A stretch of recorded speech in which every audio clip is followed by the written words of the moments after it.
So, hello students. Today we will discuss the chapter electricity.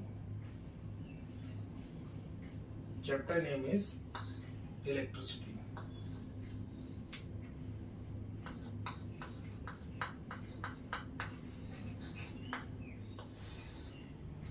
So first of all, we will discuss from the very basic.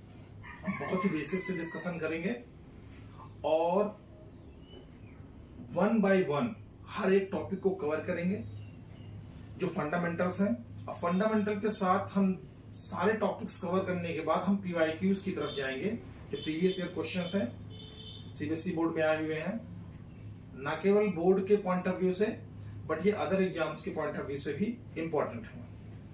तो सबसे पहले हम start करेंगे very basic से, charge.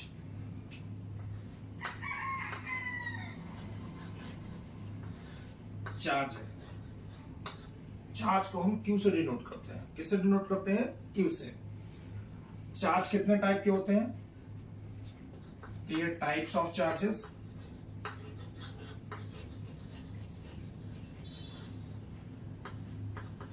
कितने type के होते हैं?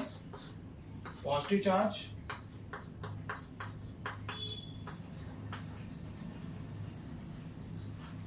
और दूसरा है हमारा नेगेटिव चार्ज।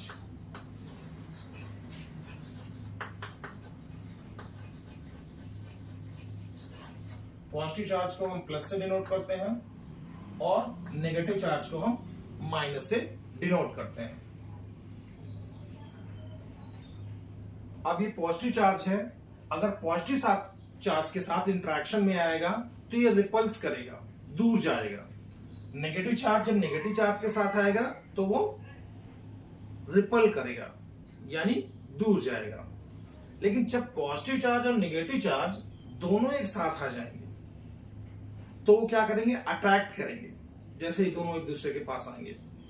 और ऐसे हम देख लेते हैं कि लाइक चार्जेस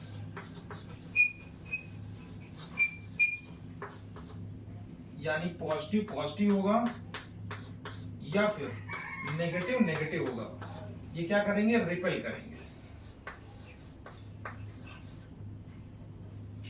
अनलाइक चार्जेस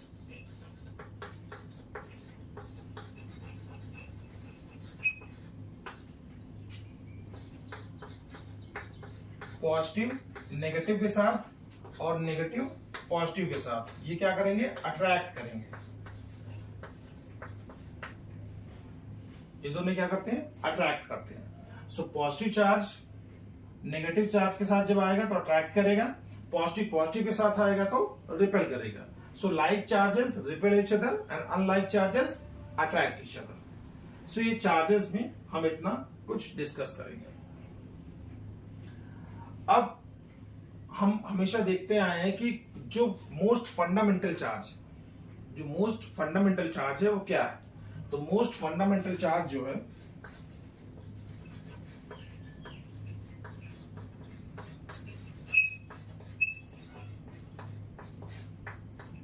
वो है हमारा इलेक्ट्रॉन, और उस चार्ज की जो वैल्यू है वो है -1.6 इंटू 10⁻⁻⁻19 कूलम। ये फंडामेंटल चार्ज है इलेक्ट्रॉन, और इस पे जो चार्ज होता है वो माइनस का 1.6 इंटू 10⁻⁻19 कूलम होता है। ये चार्ज से रिलेटेड रहे। अब इसके बाद हमारा जो टॉपिक है करंट, तो करंट को हम डिस्कस करेंगे जो कि चार्ज से ही रिलेटेड है कि करंट बेसिकली है क्या।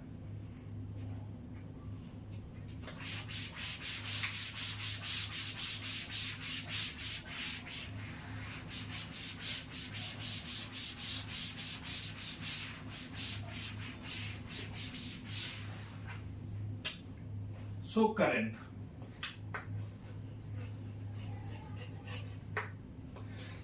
करंट को हम आई से डिनोट करते हैं।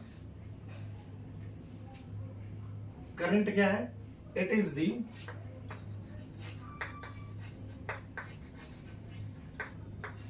Rate of flow of charge.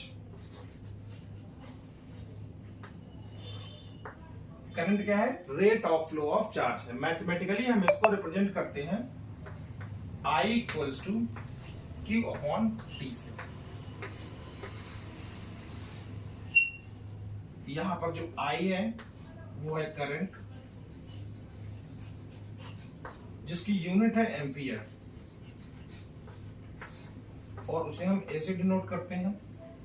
जो Q है वो चार्ज है, इसकी यूनिट है कूलम, और जो टाइम है T है वो क्या है? टाइम है, और इसे हम सेकंड से रिप्रेजेंट करते हैं। ये इनकी SI यूनिट है। तो बेसिकली क्या है current?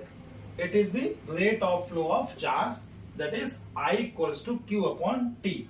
I is current and its SI unit is ampere, and Q is the charge whose SI unit is coulomb, and T is time whose SI unit is second. We can also write it Q equals to I into T.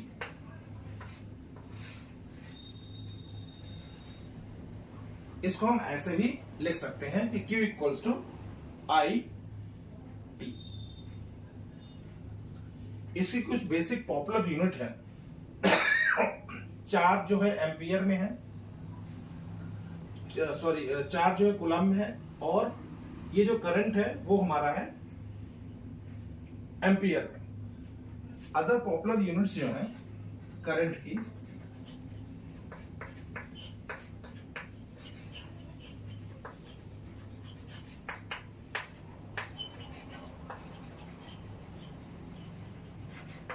वो है हमारा milli ampere. तो milli ampere जो होता है वो किसके बराबर होता है? 10 टू द पावर -3 एम्पियर के बराबर होता है।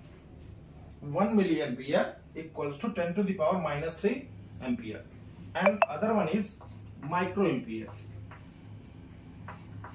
तो 1 micro ampere equals to 10 to the power -6 ampere. ये उसकी अदर पॉपुलर यूनिट्स हैं। इसका जो डायरेक्शन होता है कि चार्ज जो है वो किधर जाएगा और इलेक्ट्रॉन्स किधर जाएंगे, तो इसको हम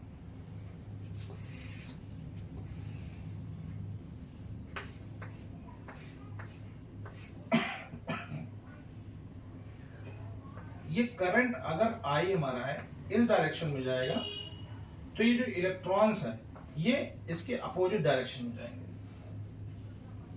करंट का डायरेक्शन हमेशा इलेक्ट्रॉन्स के अपोजिट रहता है। किधर रहता है? अपोजिट रहता है। अगर ये इस तरफ को जाएगा तो ये अपोजिट डायरेक्शन में जाएगा। So we can write this here, current direction is opposite to electron, opposite to electron direction।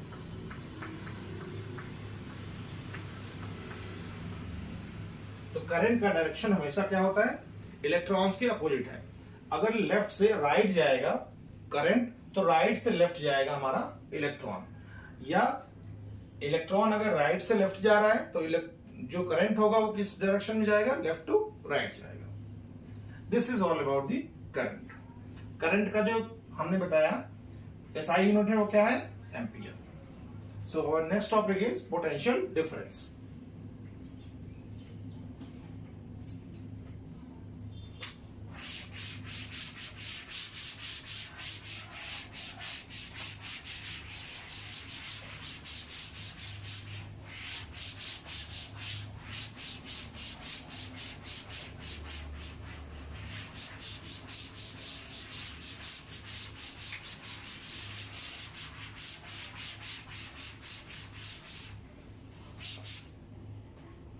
Our next topic is potential difference.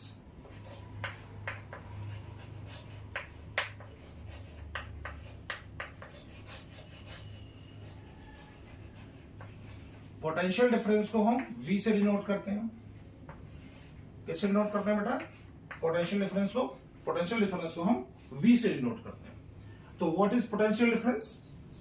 Potential difference is basically the amount of work done. What is it is? It is the amount of work done by a unit charge moving from one point to another. So we can write here, it is the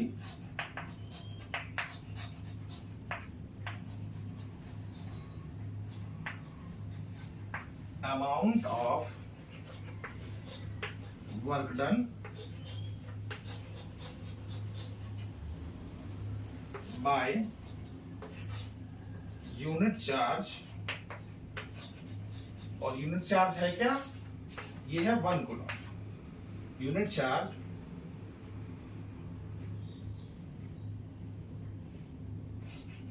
by moving, क्या कर रहा है? इसको move कर रहा है from 1 point two another. एक point से दूसरे पॉइंट में जब ये चार्ज जाएगा, सपोज वो पॉइंट है हमारा A और ये पॉइंट है हमारा B, तो यहां से कोई चार्ज, जब जो यूनिट चार्ज है 1 कूलम का, वो जाएगा B पॉइंट में, तो जो वर्क डन उसे करना पड़ेगा वो हमारा हो जाएगा potential difference. Mathematically we can write it V equals to W upon Q।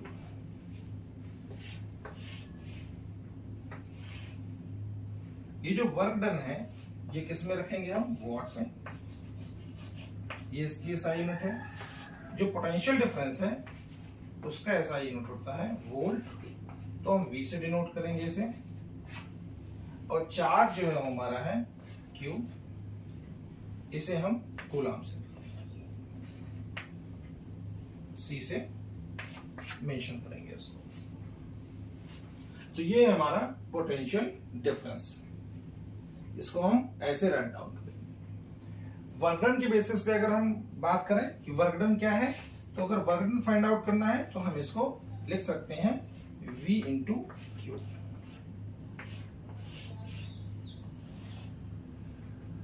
So what is potential difference? It is the amount of work done by unit charge by moving from one point to another।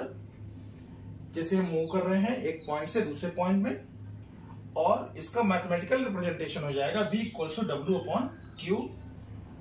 W हमारा work done है, इसे what में convert करेंगे। What convert क्या करेंगे? अगर किसी और फॉर्म में दिया हुआ है तो इसकी SI यूनिट हो जाएगी। जो V है हमारा पोटेंशियल डिफरेंस, इसकी SI यूनिट वोल्ट, और Q चार्ज यानी कूलम। तो ये इसका मैथमेटिकल रिप्रेजेंटेशन हो गया। W जो हमारा वर्क डन है, इसको हम V इंटू Q भी लिख सकते हैं इस फॉर्मूले से। तो ये हमारा हो गया। अब पोटेंशियल डिफरेंस हमने चार्ज डिस्कस किया, करंट डिस्कस किया और पोटेंशियल डिफरेंस डिस्कस किया। अब हम डिस्कस करेंगे कि चार्ज आखिर फ्लो होता क्यों है, क्यों फ्लो होता है, वाई चार्ज इज फ्लो। क्या रीजन है कि चार्ज फ्लो होता है? तो आप लोग डिस्कस करें, आप लोग सोचिए थोड़ा इसके बारे में, तब तक हम इसको रख लेंगे।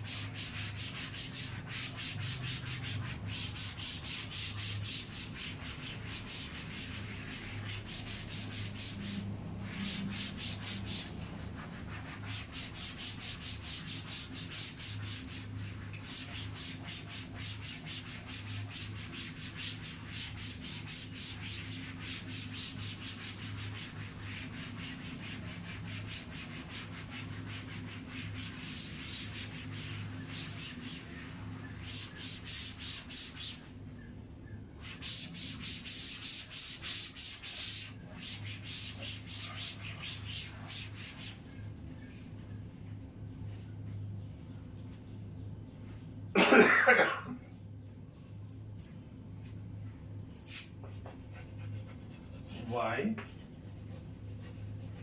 current flows? करंट क्यों फ्लो होता है, क्या रीजन है?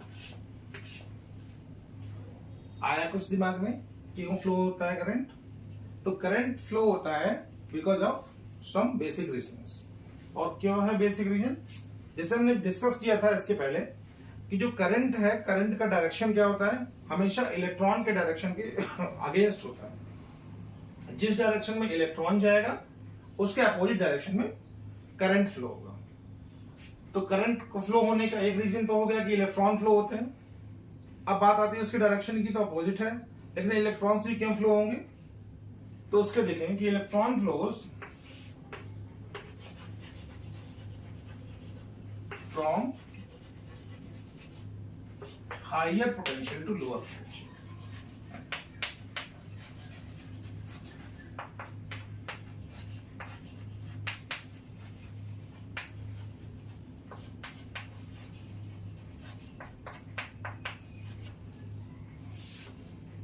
तो करंट किधर फ्लो होगा? तो करंट फ्लो होगा फ्रॉम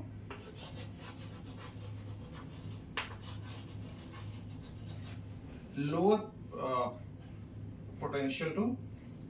अब जैसे इसमें है तो हमने क्या लिखा हुआ है, ये डिस्कस करना है।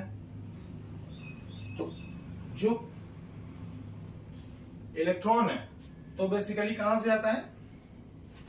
इलेक्ट्रॉन का जो डायरेक्शन है वो लोअर पोटेंशियल से हायर पोटेंशियल को जाता है। किधर जाता है? Lower potential to higher potential.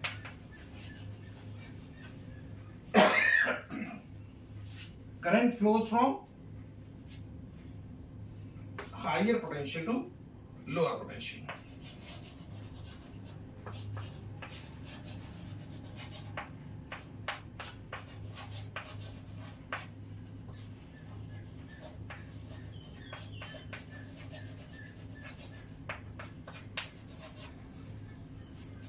Current का डायरेक्शन है higher potential to lower potential, ये करंट। अब इसमें देखेंगे, इसको अगर सिंपली लर्न करना है तो इसे ऐसे लिख सकते हैं कि लोअर पोटेंशियल से हायर पोटेंशियल और ये हायर पोटेंशियल से लोअर पोटेंशियल। अब जो सेल होता है, कोई भी सेल का सिंबल क्या होता है? ये हायर पोटेंशियल और ये लोअर पोटेंशियल। ये प्लस का साइन होता है और ये माइनस का साइन होता है। ये सेल हो गया। अगर बैटरी की बात करें तो बैटरी कॉम्बिनेशन ऑफ सेल्स होती है। तो इसको हम कैसे डिनोट करेंगे? Plus minus then plus then minus plus then minus plus then minus, ये ऐसे डिनोट होता है।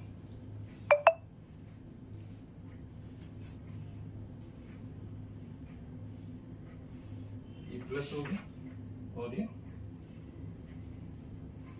माइनस हो गया। ये प्लस ये माइनस, ये प्लस ये माइनस, ये प्लस और ये माइनस। तो कितने सेल्स हो गए? ये 1 2 3 एंड 4 सेल्स हो गए। अब कितने वोल्ट का है? सपोज ये 1.5 का है। 1.5 1.5 1.5 एंड 1.5, तो कितने हो गए? 4। तो ये बैटरी जो हो गई वो कितने वोल्ट की हो गई? 6 वोल्ट। तो इस तरीके से हम कह सकते हैं कि जो बैटरी है, बैटरी का पोटेंशियल डिफरेंस कितना है। इसको हमने जैसे डिस्कस किया था, जो Q है वो क्या है? I इंटू टी है। तो पोटेंशियल डिफरेंस जो था वो क्या था? Q upon W upon Q। क्या था? W अपॉन Q, ये हमारा था। तो हम Q की जगह पे क्या कर देंगे? IT रख देंगे। Q की जगह पे हम ये IT रख देंगे, तो हमारा work done upon I into T आ जाएगा। ये हमारा होगा potential difference in terms of current. So we can write here W upon I into T. ये इन टर्म्स ऑफ हमारा किसके हो गया? करंट, जो हमारा पोटेंशियल डिफरेंस दे दिया। ये सो इतना हमने डिस्कस किया। अब हम डिस्कस करेंगे रेजिस्टेंस के बारे में।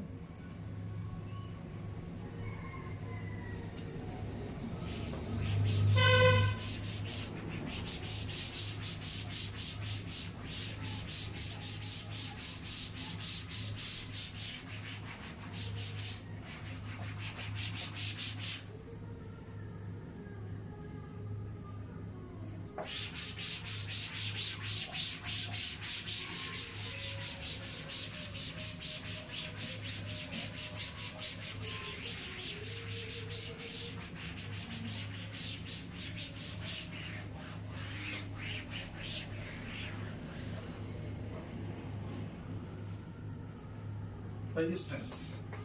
तो रेजिस्टेंस क्या होता है? रेजिस्टेंस को हम आर से डिनोट करते हैं। कैसे डिनोट करते हैं? आर से डिनोट करते हैं। तो रेजिस्टेंस है क्या? Resistance is the property of a material. और ये कैसी प्रॉपर्टी है जिसमें क्या करता है? It opposes the flow of current.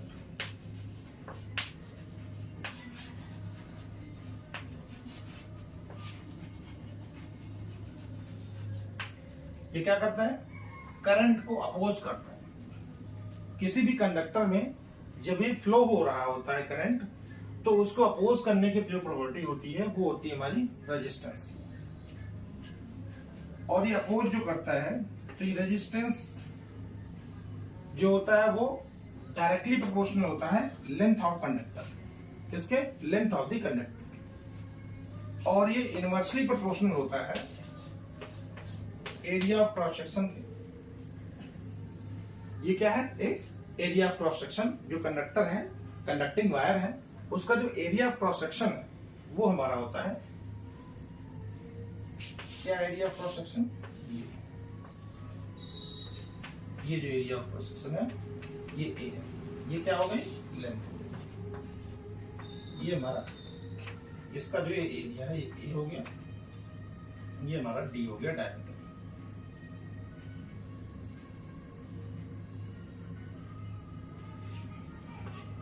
और ये क्या करता है? ये डायरेक्टली प्रोपोर्शनल होता है रो के। रो क्या है हमारा? रेजिस्टिविटी है। रेजिस्टिविटी क्या होती है? प्रॉपर्टी ऑफ द मटेरियल होती है। ये हमारा फर्स्ट हो गया, ये सेकंड हो गया, और ये थर्ड हमारा रेजिस्टिविटी हो गई। और ये फोर्थ हमारा जो होता है जो डायरेक्टली प्रोपोर्शनल होता है टेम्परेचर। किसके? टेम्परेचर। अब कंबाइन करके अगर हम इसको लिखेंगे पहले हम देख लेते हैं आर क्या है। ये प्रॉपर्टी ऑफ द मटेरियल है, रेजिस्टिविटी।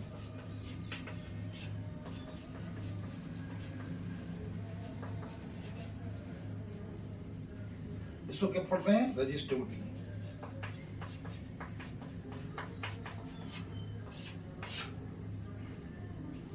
इसे कंबाइन करके अगर लिखेंगे तो क्या लिखेंगे?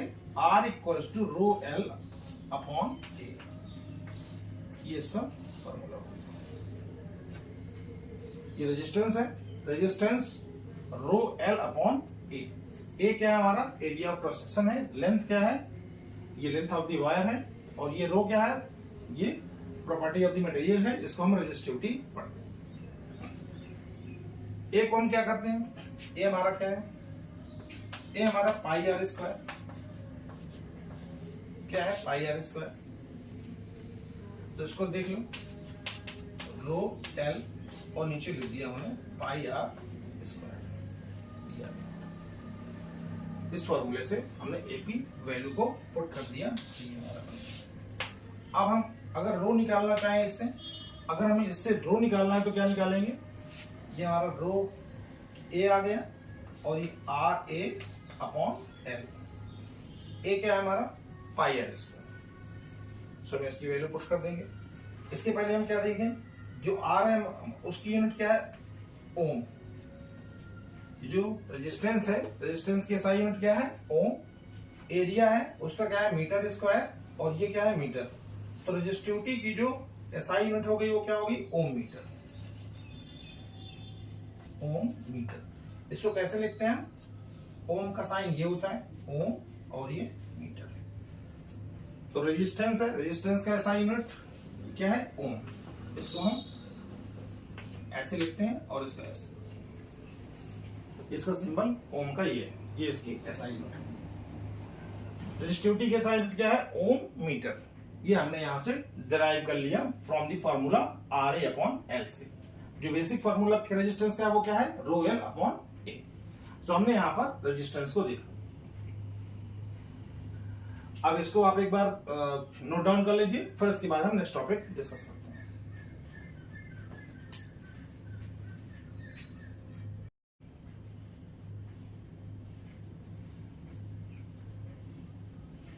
सो हमने डिस्कस कर लिया था यहाँ पर रेजिस्टेंस। अब हम डिस्कस करेंगे रेजिस्टिविटी।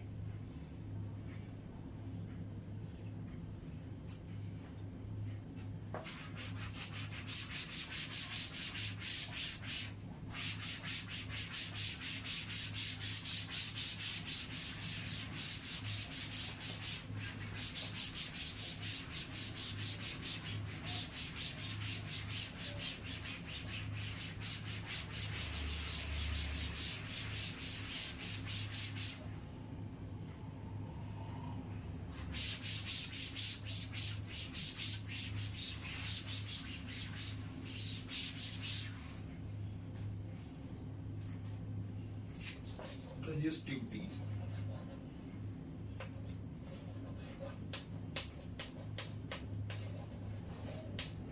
रेजिस्टिविटी को हम रो से डिनोट करते हैं। ये रो है RHO, रो डिनोट करते हैं। रेजिस्टिविटी क्या है? Resistivity is the property of the material. क्या है? It is the property of the material.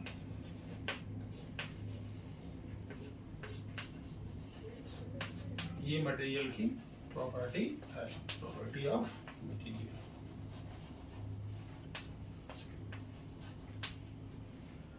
ये मटेरियल की क्या है? प्रॉपर्टी है। इस प्रॉपर्टी में क्या होता है कि ये does not depend, it does not depend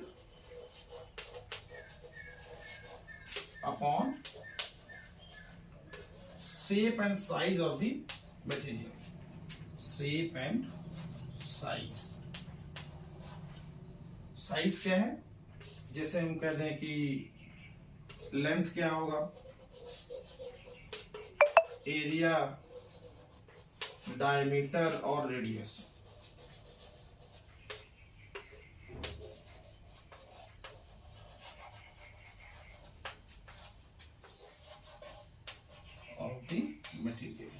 material की शेप साइज पे डिपेंड नहीं करती है।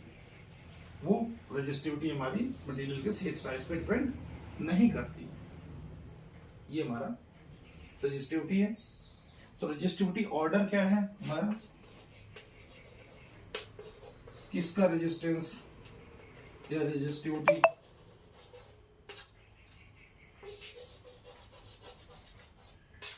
तो इसमें देखो बेटा, जो मेटल्स होता है उसका जो रेजिस्टिविटी रहता है वो लो रहता है सबसे, उसके बाद रहता है एलॉयस का, और सबसे ज्यादा जो रहता है वो रहता है इंसुलेटर्स का। इससे एग्जाम में क्वेश्चन पूछे जाते हैं रेजिस्टिविटी ऑर्डर से कि मेटल्स का रेजिस्टेंस जो होता है सबसे लो होता है, रेजिस्टिविटी लो होती है, एलॉयस का उससे थोड़ा ज्यादा, और इंसुलेटर का बहुत ज्यादा रेजिस्टिविटी रहता है। जो कॉपर एंड एल्यूमिनियम होते हैं, कॉपर एंड एल्यूमिनियम होता है वो यूज्ड फॉर ट्रांसमिशन लाइंस। किसके लिए यूज होता है? ट्रांसमिशन लाइंस के लिए यूज होता है।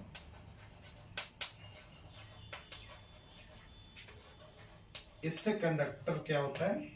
ये कंडक्टिंग वायर के रूप में यूज होते हैं, इससे करंट फ्लो कराया जाता है। ये किससे? कॉपर और एल्यूमिनियम से। जो इंसुलेटर्स होते हैं जैसे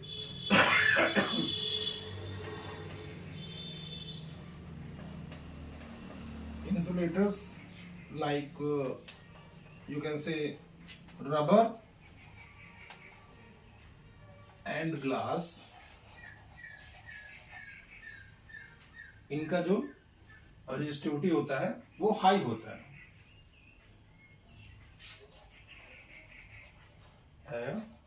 हाई रेजिस्टिविटी, क्योंकि ये पुअर कंडक्टर्स होते हैं। क्या होते हैं? पुअर कंडक्टर्स होते हैं। ये पुअर कंडक्टर्स होते हैं। Is it clear? सो यहां हमने देखा क्या देखा कि रेजिस्टिविटी एक प्रॉपर्टी है मटेरियल की जो डिपेंड नहीं करती है, डज नॉट डिपेंड किस पे, शेप और size of the material. Shape size से हमारा मतलब क्या है कि लेंथ है, एरिया है, डायमीटर या रेडियस है, उस पर डिपेंड नहीं करती है। जो रेजिस्टिविटी ऑर्डर है वो क्या है कि मेटल्स का जो रेजिस्टिविटी होती है वो सबसे लो होता है, फिर उसके बाद एलॉयज का, उसके बाद इंसुलेटर्स का होता है। जो कॉपर और एल्यूमिनियम है, वायर्स हैं, वो ट्रांसमिशन लाइंस में यूज होते हैं। जो इंसुलेटर होता है जैसे रबर है, ग्लास है, उसका रेजिस्टिविटी हाई होता है। सो ये बेसिक कुछ बातें हैं। इसका एसआई यूनिट, जो एसआई यूनिट होता है ऑफ रेजिस्टिविटी, वो क्या होता है, ओम मीटर। हमने पहले भी डिस्कस किया था, ओम मीटर, ये ओम रेजिस्टेंस का साइन होता है, ओम मीटर, ये इसका एसआई यूनिट है रेजिस्टिविटी का। इसका फॉर्मूला क्या है, जैसे रेजिस्टिविटी आर होता है हमारा रो एल अपॉन ए। ए क्या है हमारा, जैसे हमने वायर का देखा था, ये वायर है हमारा, ये ए है, एरिया ऑफ क्रॉस सेक्शन। तो हम rho L upon pi R square इसको लिख सकते हैं। आर क्या है हमारा, ये इसका रेडियस है, ये एरिया क्रॉस सेक्शन दिख रहा है, इसका जो ये रेडियस है ये आर है। तो यहां से rho L upon pi R square हो गया। तो ये हमारा रेजिस्टिविटी हो गई। इसके बाद हम डिस्कस करेंगे नेक्स्ट टॉपिक।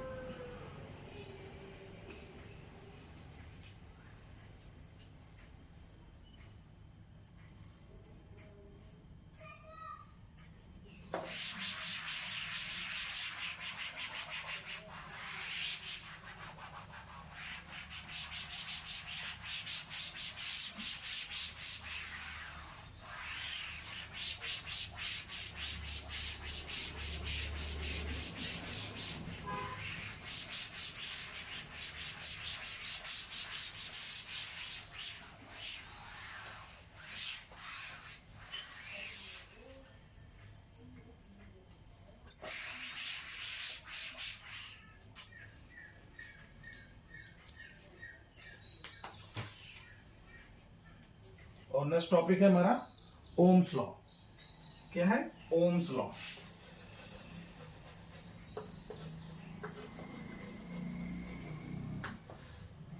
ये एग्जाम के पॉइंट ऑफ व्यू से बहुत ही इंपॉर्टेंट है Ohm's law.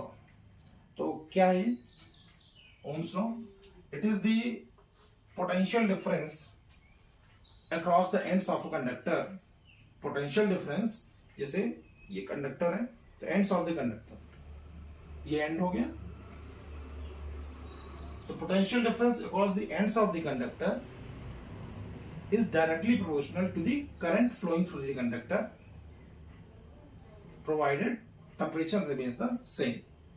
So write down कर लेते हैं यहाँ पे,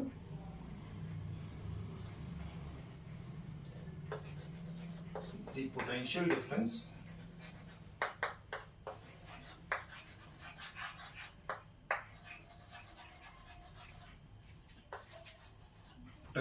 क्या है, V है, across the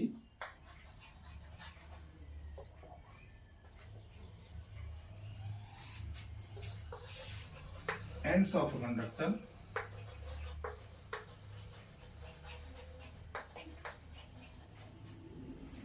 is directly proportional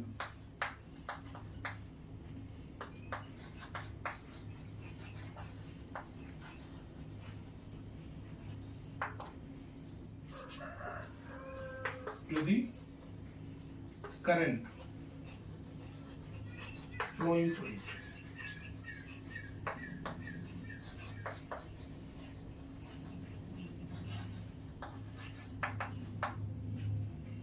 Provided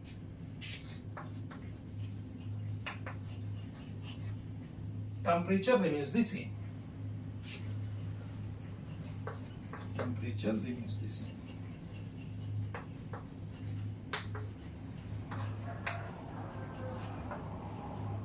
क्या है ओम्स लॉ?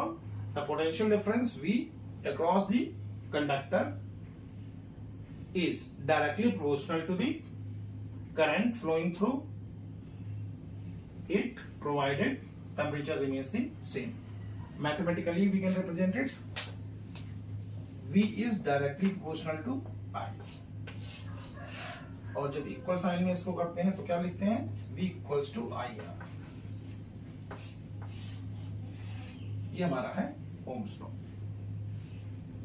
यहां पे क्या है, v क्या है हमारा पोटेंशियल डिफरेंस है, वोल्ट में इसे लिखते हैं।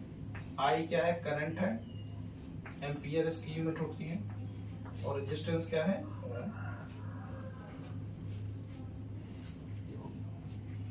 ये ओम्स लॉ हो गया। इसका ग्राफिकल रिप्रेजेंटेशन अगर देखें हम, ये V है और ये I, तो ये स्लोप जो इसका है ये रेजिस्टेंस को डिफाइन करता है। ये है हमारा ग्राफ किसका, VI का, VI कैरेक्टरिस्टिक बोलते हैं। तो ये क्या है, y upon I that is R, तो ये R का हमारा ग्राफ हो गया VI।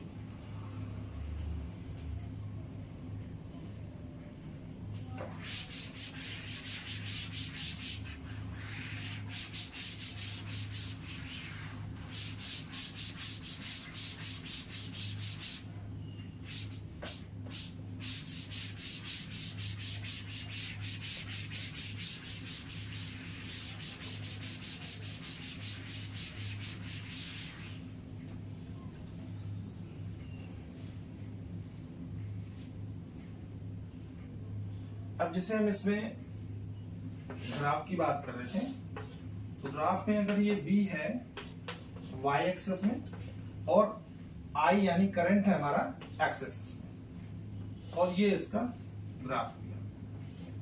सो ये y अपॉन x है, जो y अपॉन x ये स्लोप है इसका, इसको हम v अपॉन I भी लिख सकते हैं। तो ये क्या देता है, R। तो जितना ज्यादा V होगा यानी जितना ज्यादा Y होगा, वो उतना ही ज्यादा क्या देगा, रेजिस्टेंस देगा। तो स्लोप जैसे जैसे बढ़ेगा, स्लोप जितना बढ़ता जाएगा उतना वैल्यू ऑफ R बढ़ती जाएगी। फिर सेकंड ग्राफ में देखते हैं, ये V और 1 अपॉन ये जैसे R हो गया, ये हमारा यहाँ पे I है। अब इसमें हम 1 अपॉन R का देखें, अगर स्लोप है हमारा, और अगर हम 1 अपॉन R का देखें तो ये जो 1 अपॉन R है वो क्या हो जाएगा, डाउन हो जाएगा। क्या हो जाएगा, डाउन हो जाएगा। स्लोप अगर इंक्रीज होगा तो ये 1 अपॉन R इंक्रीज होगा, और 1 अपॉन R की इंक्रीज होने से जो हमारा R है वो डिक्रीज कर जाएगा। इसमें क्या है, स्लोप इंक्रीज होगा तो रेजिस्टेंस भी इंक्रीज होगा। स्लोप इंक्रीज हो तो R जो है इंक्रीज होगा, तो 1 अपॉन R क्या हो जाएगा, डिक्रीज हो जाएगा। ये हो गया। अब हम देखेंगे ओम्स लॉ और एक्सपेरिमेंटल सेटअप। इसमें एक चीज और हम डिस्कस कर लें कि ये V है और ये I है, और ये हमारे कुछ ग्राफ्स दिए हैं। सपोज ये R1 है, ये R2 है और ये R3 है। तो इसमें सबसे ज्यादा जो ग्राफ है, ये कहें कि कौन सा रेजिस्टेंस ज्यादा है और कौन सा रेजिस्टेंस कम है। तो हमने जैसे डिस्कस किया ना कि जिसका स्लोप ज्यादा होगा वो रेजिस्टेंस ज्यादा होगा, जिसका स्लोप कम होगा उसका रेजिस्टेंस लो होगा। तो सबसे ज्यादा स्लोप किसका है, R2 का, उसके बाद किसका है, R1 का, और उसके बाद किसका है, R3 का। तो यहां पर हम लिख सकते हैं R2 is greater than R1 is greater than R3। ये इसका ऑर्डर हो जाएगा रेजिस्टेंस का।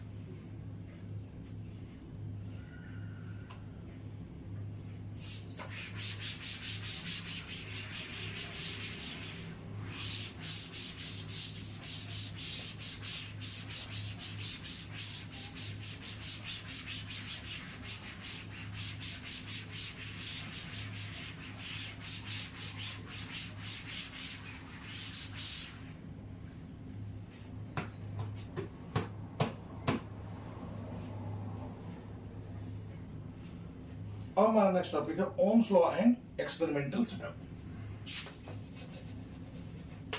Ohm's law and experimental setup.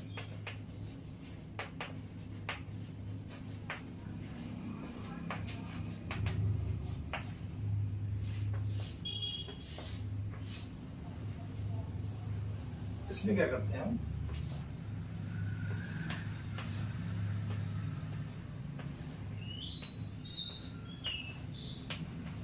हमने 4 बैटरी लगा दी है 1.5 वोल्ट की, ये है 1.5 वोल्ट की, है 1.5 वोल्ट की, ये है 1.5 वोल्ट की, 1 2 3 4।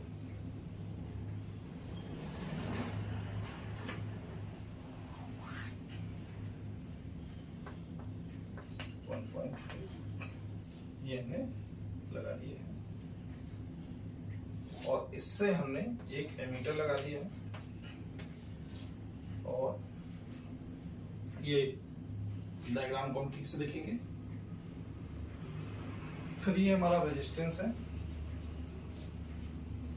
इसके पैरेलल हमने वोल्टमीटर लगा दिया है V,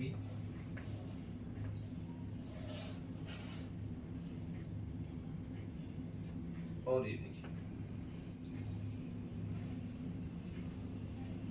ये प्लस साइन है और ये माइनस है, ये प्लस, ये माइनस, ये प्लस, ये माइनस, ये प्लस और ये माइनस। ये हमारा करंट आई फ्लो हो रहा है यहाँ से, प्लस हो गया, माइनस हो गया, प्लस हो गया, माइनस हो गया, यहाँ से ये करंट फ्लो हो रहा है। अब यहाँ पर हमने लिखा हुआ है वोल्टेज और ये हमारा करंट। अब हम इसमें अगर अप्लाई करते हैं यहां से, ये हमने सर्किट को क्लोज कर दिया है, ये सर्किट हमारा क्लोज हो गया और 1.5 की वैल्यू जो वोल्ट की बैटरी लगाई 1.5, तो जो करंट हमारा निकल के आएगा वो आएगा 1 एम्पियर। हमने क्या करा, जब ये कनेक्शन यहां से दिया है तो 1.5 वोल्ट की बैटरी को यूज किया। 1.5 वोल्ट की बैटरी यूज करने से जो करंट आया वो कितना है, करंट फ्लो हो रहा है। तो जो सर्किट क्लोज हुआ है इससे कितना आया 1 एम्पियर। फिर हमने 2 बैटरी लगा दी तो 3 वोल्ट का वोल्टेज दिया हमने। जब 3 यानी यहां से हमने अटैच किया इसको, अब इसको हटा दिया हमने और यहां से अटैच किया। जब सर्किट ये हमारा बना, ये क्लोज सर्किट बना, इस सर्किट से जब करंट फ्लो होगा तो करंट कितना आ जाएगा 2 एम्पियर। अब हमने क्या किया, इससे हटा दिया और ये एक तीसरी बैटरी लगा दी तो कितना आ गया 4.5 वोल्टेज आ गया हमारा। 4.5 वोल्ट में अब जो हमारा सर्किट है वो ये आया, सर्किट क्लोज है तो करंट यहां से फ्लो होगा और कितना करंट फ्लो होगा 3 एम्पियर।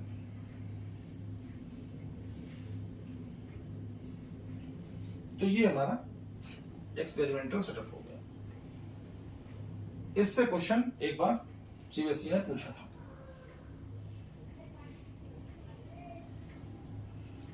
क्लियर?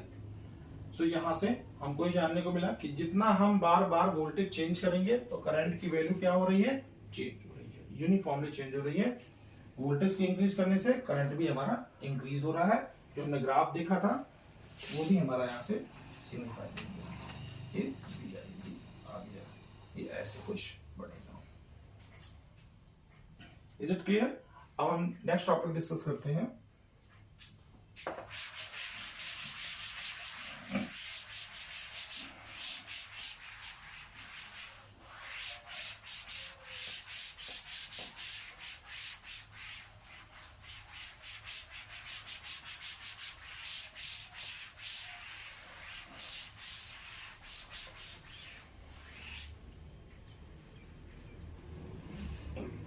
नेक्स्ट टॉपिक है हमारा कॉम्बिनेशन ऑफ रजिस्टर्स। अभी तक हमने सिर्फ एक रजिस्टर की बात की थी, अब हम करेंगे कॉम्बिनेशन ऑफ रजिस्टर्स।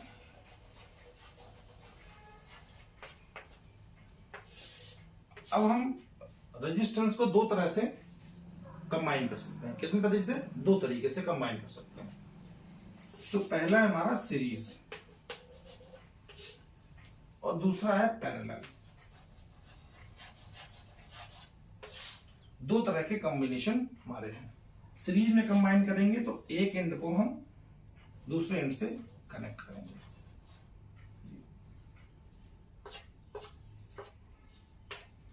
ये हमारा R1 हो गया, ये R2 हो गया और ये R3 हो गया। तो ये इसका इक्विवेलेंट रेजिस्टेंस आएगा। क्या आएगा? इक्विवेलेंट रेजिस्टेंस आएगा। वो क्या आएगा? R1 plus R2 plus R3। ये हमारा इक्विवेलेंट रेजिस्टेंस हो गया। पैरेलल में जब हम इसको रखेंगे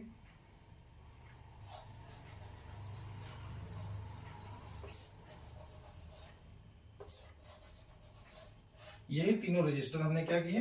R1, R2 और R3 को हमने पैरेलल कनेक्शन दे दिया। तो पैरेलल कनेक्शन जब हमने दिया तो क्या होगा? अब देखो यहां पर क्या हुआ कि पैरेलल कनेक्शन जब हम सीरीज कनेक्शन दिया था तो यहां पर जो V है वो क्या था? डिफरेंट था। क्यों डिफरेंट था? क्योंकि सभी के एंड पॉइंट्स डिफरेंट थे।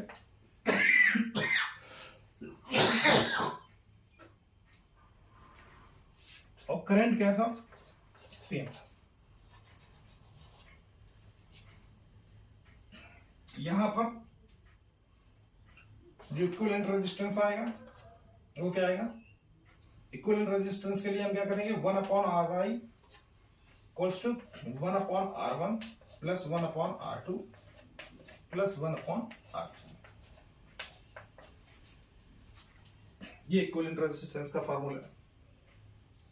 इसमें जो V होगा वो सेम होगा, क्योंकि देखो इन पॉइंट्स में यहां पर हम देख रहे हैं वोल्टेज सेम रहेगा, तो यहां पर क्या हो जाएगा? सेम। और जो करंट है वो क्या रहेगा? डिफरेंट रहेगा। हर एक ब्रांच में जो करंट जाएगा हमारा वो डिफरेंट रहेगा। इसमें अलग रहेगा, इसमें अलग रहेगा, इसमें अलग रहेगा। ये I1 हो गया, ये I2 हो गया और ये I3 हो गया। तो हर एक ब्रांच में पैरेलल के जो करंट जा रहा है वो डिफरेंट जा रहा है, जबकि वोल्टेज जो एंड पॉइंट्स में है वो सेम। ये पैरेलल कॉम्बिनेशन है। सीरीज में क्या हो रहा है कि जो वोल्टेज है वो डिफरेंट है, यहां से यहां का डिफरेंट है, यहां से यहां का टोटली डिफरेंट है, लेकिन जो करंट पास हो रहा है वो सेम पास हो रहा है, सेम करंट पास हो रहा है।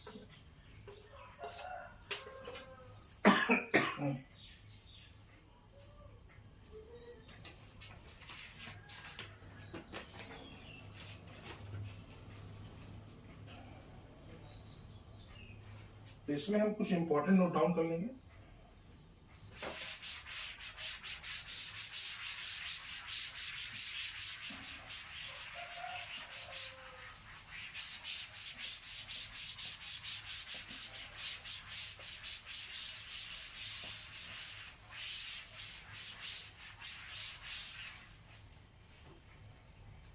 और क्या है, जैसे यहां पर हमने एक 6 ओम का रजिस्टर लगाया और एक 3 ओम का रजिस्टर लगाया, तो जो इक्विवेलेंट रेजिस्टेंस आएगा वो 6 प्लस 3 यानी कितना आएगा? 9 ओम। लेकिन अगर हमने ये पैरेलल पे लगा दिया 6 ओम और 3 ओम, तो जो पैरेलल में इक्विवेलेंट रेजिस्टेंस आएगा वो आएगा 1/6, ये 1/Re, तो 1/6 प्लस 1/3। इसका एलसीएम लेंगे, 6 आ गया, ये 1 प्लस 2, तो जो 1/Re आया वो कितना आया? 3/6, यानी जो इक्विवेलेंट रेजिस्टेंस आया वो कितना आया? 2 ओम। तो यहां पर देखो इक्विवेलेंट रेजिस्टेंस सीरीज में 9 ओम आ रहा है, रेजिस्टेंस बढ़ जा रहा है, और यहां पर क्या हो रहा है? 2 ओम आ रहा है, जो लोवेस्ट है उससे भी कम आ रहा है, और यहां पर रेजिस्टेंस सीरीज में ज्यादा आ रहा है। अगर देखें तो अगर पैरेलल का देखें हम तो अगर दो रजिस्टर हैं,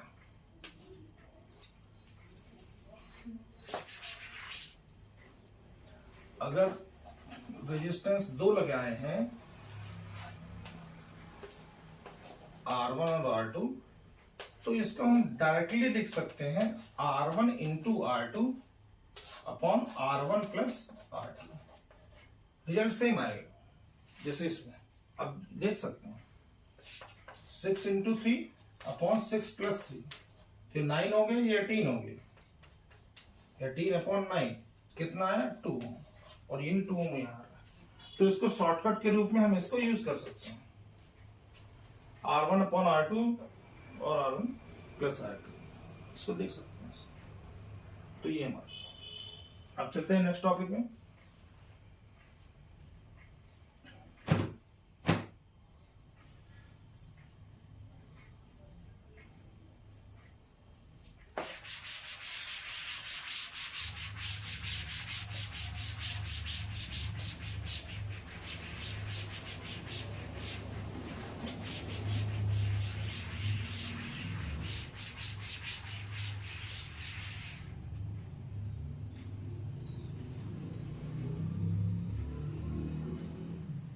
नेक्स्ट टॉपिक है हमारा एडवांटेजेस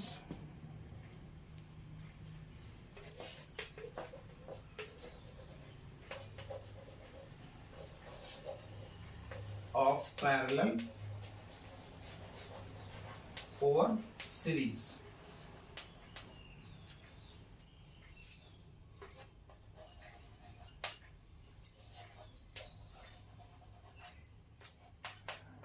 सीरीज कॉम्बिनेशन। तो पैरेलल का एडवांटेज क्या है सीरीज के कंपैरेटिवली, हम ये देखेंगे। तो क्या है, देखो पहले नंबर पे तो हम ये देख लें कि जो सीरीज कनेक्शन है, सीरीज कनेक्शन में क्या होता है कि एक के बाद एक कनेक्शन रहता है, और पैरेलल में क्या होता है ब्रांचेस अलग होती हैं। क्या होती हैं, ये ब्रांचेस अलग है। अगर ये शॉर्ट सर्किट हो गया, क्या हो गया शॉर्ट सर्किट, पैरेलल में अगर ये शॉर्ट सर्किट हो गया या कोई फॉल्ट आ गई, तो ये पूरा ही सर्किट क्या हो जाएगा बेकार हो जाएगा। और यहां पर ये जो इसके खराब होने से ये इसमें भी करंट नहीं जाएगा, इसमें भी करंट नहीं जाएगा। लेकिन अगर ये खराब हो जाता है तो ये हमारा और ये दोनों ही क्या करेंगे वर्क करते रहेंगे। तो ये इसका एडवांटेज है कि इसमें हमारे दो अप्लायंस जो इलेक्ट्रिक अप्लायंस है वो वर्क करते रहेंगे, और इसमें ये वर्क नहीं करेंगे, कोई भी वर्क नहीं करेंगे। सीरीज में अगर तीन कोई इलेक्ट्रिकल अप्लायंस हमने लगाए हुए हैं, एक के खराब होने से कोई फॉल्ट आ गई है या शॉर्ट सर्किट हो गया है, तो ये पूरा ही सर्किट बेकार हो गया, कोई अप्लायंस काम नहीं करेगा। लेकिन इसमें अगर एक खराब हो जाता है एक ब्रांच, तो दूसरे में अनअफेक्टेड तरीके से वो चलता रहेगा। सेकंड,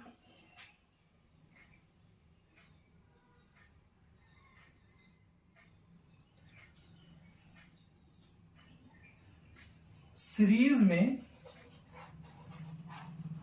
करंट रहता है सेम। क्या रहता है, करंट सेम रहता है। करंट के सेम रहने से अगर बल्ब और हीटर हमें लगाना है, दोनों को करंट डिफरेंट चाहिए, तो ये पॉसिबल नहीं है। इसमें करंट क्या रहता है, आई सेम रहता है, तो ये हमारा वर्क नहीं करेगा। जबकि पैरेलल में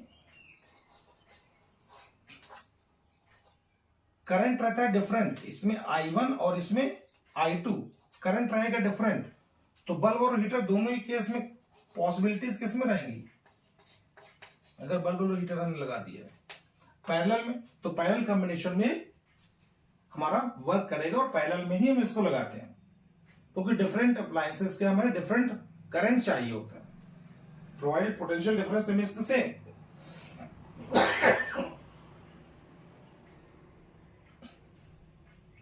इसी तरह के थर्ड पॉइंट देखें हम, तो सीरीज में और पैरेलल में जो डिफरेंस है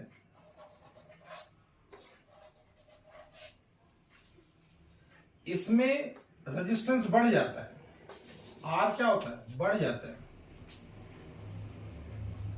और इसमें जो इक्विवेलेंट रेजिस्टेंस होता है, अगर R1 लेस है R2 से, तो इक्विवेलेंट जो होगा वो R1 से भी कम आएगा। यानी इसमें हम ज्यादा जस्टिफाई कर पा रहे हैं, इलेक्ट्रिक करंट जो हमारा है वो कम वेस्ट हो रहा है। ये इसके एडवांटेज है। क्या है, करंट इसमें कम वेस्ट हो रहा है, ज्यादा इलेक्ट्रिकल एनर्जी हम इसमें फ्लो करा पाएंगे। सो ये हो गया हमारा।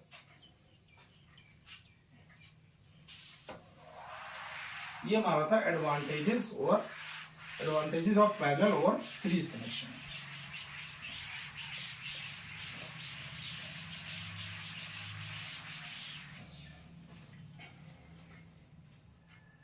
अब हम आया था सर्किट।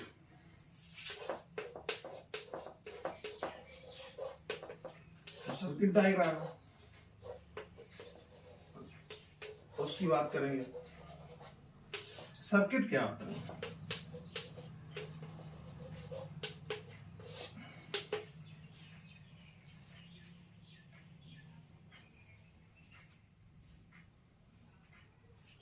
सर्किट क्या है? ये कंटिन्यूअस एंड क्लोज्ड पाथ है इलेक्ट्रिक करंट का। Closed path to flow electric current.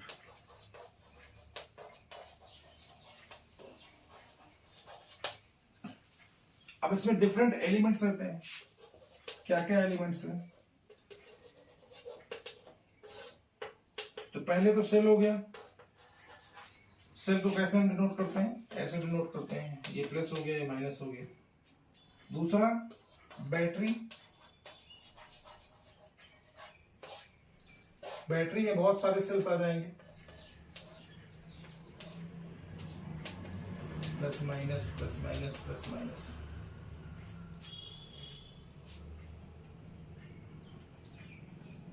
Third,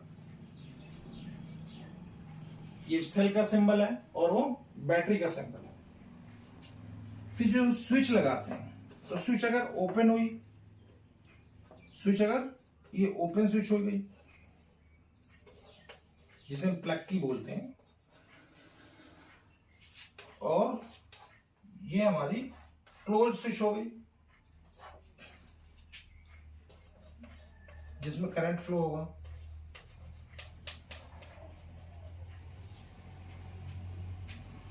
फिर हमारा है वायर जॉइंट, कि अगर वायर जॉइंट है तो उसे कैसे दिखाएंगे? तो उसको ऐसे दिखाते हैं। और वायर जॉइंट नहीं है और क्रॉस कर रही है, तो उसको कैसे शो करेंगे? क्रॉस वायर को। तो अगर ये वायर ऐसे गई है तो यहां पे ऐसे दिखा देंगे, ये हमारी क्रॉस वायर हो गई। क्लियर?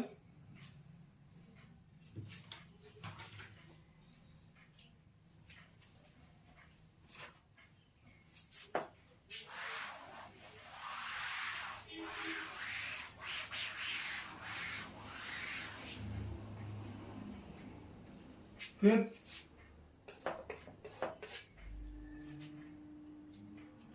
हमारा वायर जॉइंट हो गए और क्रॉस वायर हो गया। इलेक्ट्रिक बल्ब,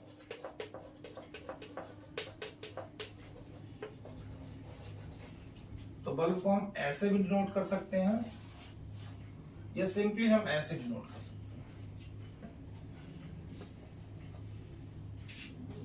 रजिस्टर लगाया हुआ है यानी कंडक्टर, तो उसको ऐसे डिनोट करें, ये हमारा रेजिस्टेंस।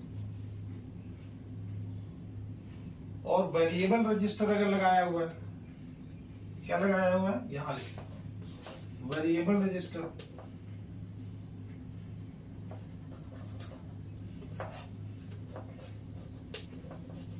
Variable are.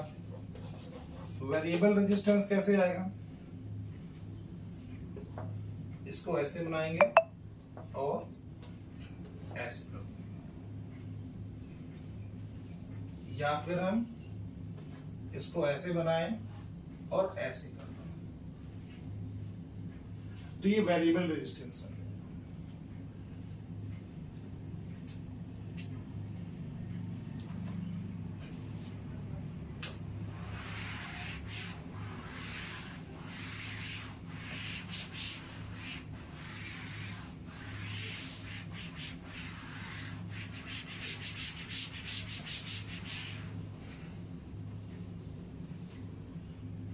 अमीटर और वोल्ट मीटर